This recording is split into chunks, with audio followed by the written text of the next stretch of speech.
కాకినాడ జిల్లా కిర్లంపూడి మార్కెట్లో వేయించేసి ఉన్న శ్రీ లక్ష్మీ గణపతి ఆలయంలో 43వ నవరాత్రి మహోత్సవ వేడుకలు ఘనంగా ప్రారంభించారు.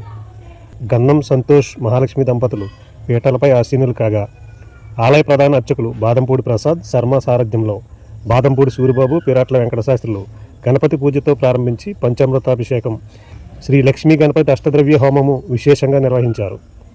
9 రోజుల పాటు జరిగే ఈ పూజా కార్యక్రమాలకు భక్తుల సౌకర్యార్థం ఆలయ కమిటీ ప్రత్యేక ఏర్పాట్లు చేశారు. కిర్లంపూడి పరిసర గ్రామాల నుండి రాజకీయ ప్రముఖులు, భక్తులు అధిక సంఖ్యలో తరలివచ్చి స్వామివారిని దర్శించుకుని తీర్థప్రసాదాలు స్వీకరించారు.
ఛానల్ సబ్స్క్రైబ్ చేయండి. News AP.